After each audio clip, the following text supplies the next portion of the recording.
134문, 135문입니다.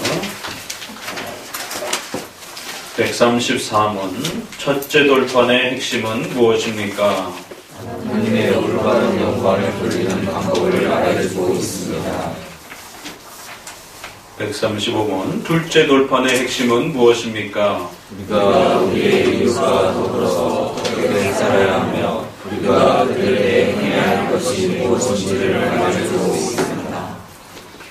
십계명을 어떻게 이해하고 또 교회에 적용하느냐에 따라서 기독교 2000년 역사는 엄청난 논쟁의 내용이 있었고 또 결국 여러 교파들마다 이 십계명을 취급하는 방식이 달라지기도 했던 것을 보게 됩니다. 십계명은 비록 믿음의 또 칭의의 이러한 조건은 아닙니다. 우리가 십계명을 잘 지켜서 구원받는 것은 아닙니다. 그러나 우리 장로교에 있어서는 이 십계명은 성화의 규범으로 십계명의 이 율법을 도덕법으로 영원히 지켜야 되는 영원법, 도덕법이라고 하는 바로 성화의 규범이요 성화의 규칙으로 또 그렇게 적용을 해왔습니다. 한쪽으로는 십계명의 내용뿐만 아니라 더불어서 십계명이 가지고 있는 율법의 형식은 구약의 제사와 또 여러 가지 의식법들이 있습니다. 또 그리고 구약에는 국가와 교회가 일치된 사회였기 때문에 강력한 또 사회적이고 종교적인 그런 처벌들이 또 있었습니다. 돌로 때려 죽이는 이러한 형벌이 있을 정도로 또 형벌법이 있었습니다. 이러한 의식법과 형벌법까지 다 포함해서 오늘 그대로 그걸 문자 그대로 지키려고 하는 율법주의를 조심하셔야 된다라고 말씀을 드렸습니다. 또 한편으로는 십계명은 더 이상 필요 없다. 사랑으로 믿음으로 하면 된다라고 주장하는 주로 신비주의가 팽배하게 되면 이런 극단적인 복음주의가 강조되어지면서 십계명 폐기주의, 율법 폐기주의, 무율법주의가 팽배한다고 말씀을 드렸습니다. 기독교 역사 속에서는 이처럼 십계명과 관련하여 율법주의와 무율법주의가 항상 혼동을 일으켰고 그럴 때마다 어거스틴도 십계명을 가르쳤고 루터와 칼빈도 종교개혁을 일으키고 나서 제일 먼저 했던 일들이 사도신경을 통해서 믿음을 가르쳤고 그 다음에 십계명을 통해서 성도들의 생활을 가르쳤던 것입니다. 이처럼 2000년 동안 단 한 번도 중단되어진 적이 없었던 그러한 십계명의 이 소중한 자리를 기억하셔야 됩니다. 십계명은 말씀드린 것처럼 율법의 그러한 형식을 가지고 있었기 때문에 율법은 세 가지 형태로 기록이 되었습니다. 그 형식에 있어서 의식법, 말씀드린 것처럼 정치와 또 교회가 일치된 사회였기 때문에 형벌법, 정치법, 사회법이라고 하는 또 하나의 정치법적 구조를 가지고 있습니다. 형벌법적 구조를 가지고 있습니다. 그리고는 신앙의 규범으로서 영원히 지켜야 되는 또 이러한 도덕법적 성질을 가지고 있습니다.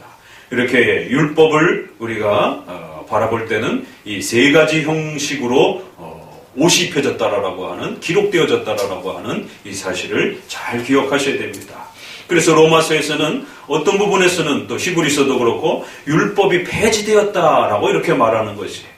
그러면 이 셋 중에 어느 부분이 폐지되었는지를 잘 헤아려야지 모든 율법이 폐지되었다 이렇게 생각하게 되면 무율법주의에 빠져버리게 되고 교회 안에서 십계명을 등한시하게 되는 일들이 벌어지게 됩니다. 의식법과 정치법은 예수님이 오신 다음에는 이제 더 이상 적용되어지지 않고 그 모든 것이 그리스도에게로 그렇게 적용되어진 것을 보게 됩니다. 또 같은 로마서에서도 역시 율법은 선하고 거룩하다. 예수님께서도 마태복음 5장에 내가 율법을 폐하러 온 것이 아니다. 율법의 1.1핵이라도 결코 폐하여지지 않고 완성되어졌다. 이렇게 말합니다.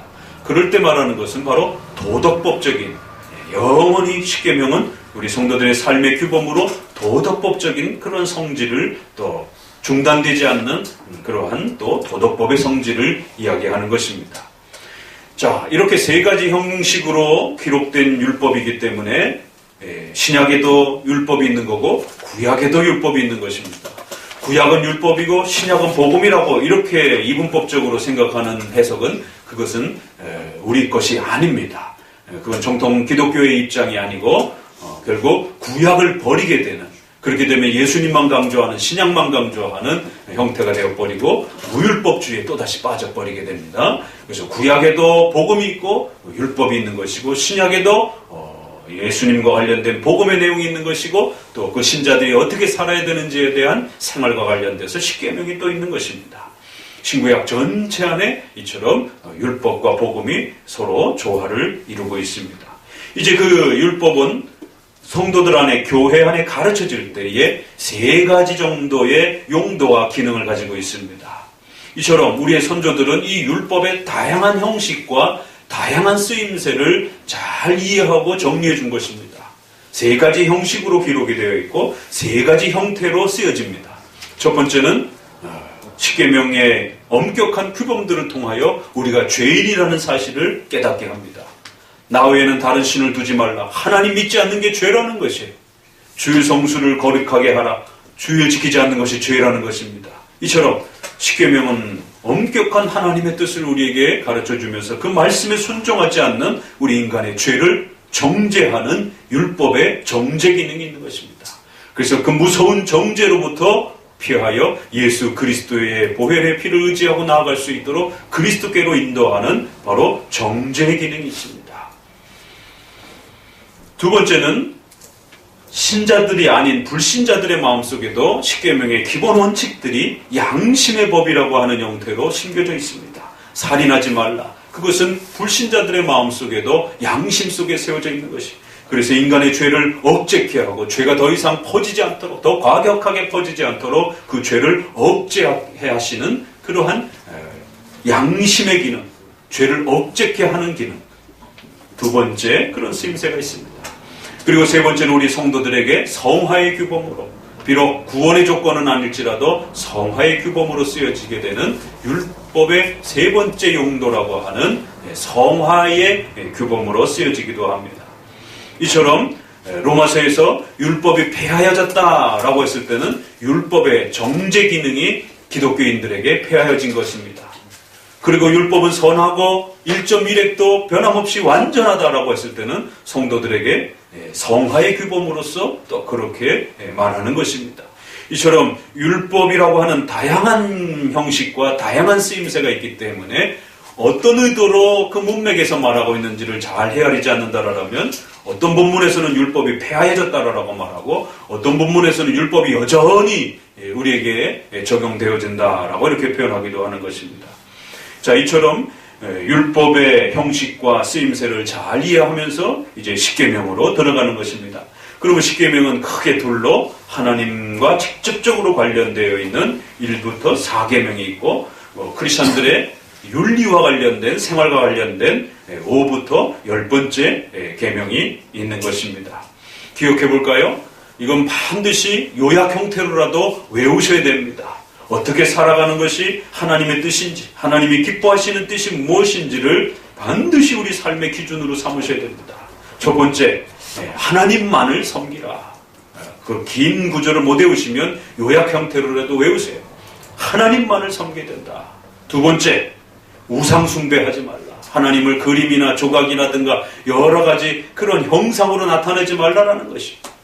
지금 한국교회는 이 2계명에도 엄청난 큰 지금 비판을 받을 내용들이 많이 있습니다. 예수님을 그림으로 그리지 말라. 삼위일체 하나님을 형상과 조각으로 그리지 말라라는 것이. 그런데 십계명이 가르쳐지지 않기 때문에 예수님이 그림으로 그려지는 이러한 심각한 사태들을 보게 됩니다. 세 번째, 여호와의 이름을 망령되이 일컫지 말라. 신앙의 마음과 자세를 말하는 것이에요. 말과 행동에 있어서 우리의 모든 예배적인 그런 행동들과 삶에 있어서 하나님을 생각할 때 항상 경건함과 두려움으로 그렇게 하나님을 바라봐야 된다는 것이에요. 지나치게 하나님을 사랑만 강조하면서 이웃집 아저씨처럼 언제나 따뜻하게 맞아주는 아버지처럼 부모처럼 이렇게만 생각하면 안 된다는 것이. 하나님은 무섭고 두려운 분입니다.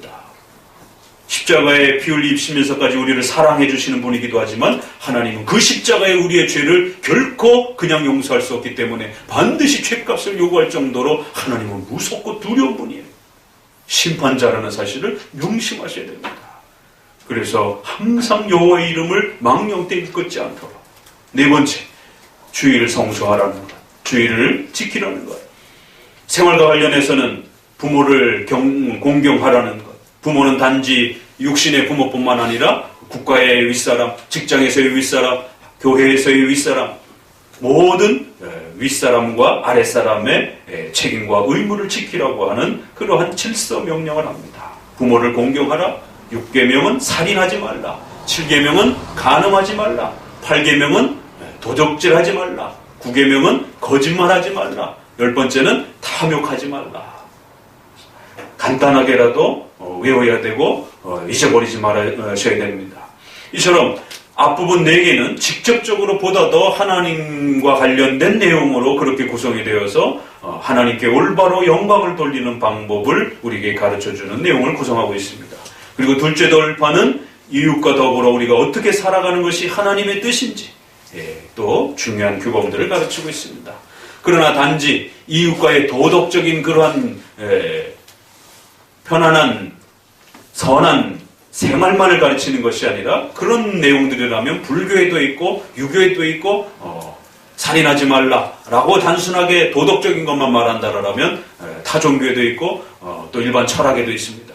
그러나 기독교에 있어서는 그러한 이웃과의 모든 관계 속의 규범들이 하나님이 정하신 원칙을 따라서 그렇게 살아가야 한다라고 하는 그 모든 이웃과의 우리의 생활의 모든 그 삶의 방식들이 하나님의 뜻으로서 그렇게 규범들이 정해져 있다라고 하는 이 사실을 또 배우게 됩니다. 그래서 단순한 도덕윤리가 아니라 그러한 윤리들을 정하신 그 하나님의 또 의도와 하나님의 또 목적이 무엇인지를 배워가는, 그래서 직접적으로 하나님을 배워가는, 간접적으로 하나님을 배워가는, 그래서 십계명 모두는 하나님의 계시, 하나님의 기뻐하시는 뜻이다라고 하는 사실을 기억하셔야 됩니다.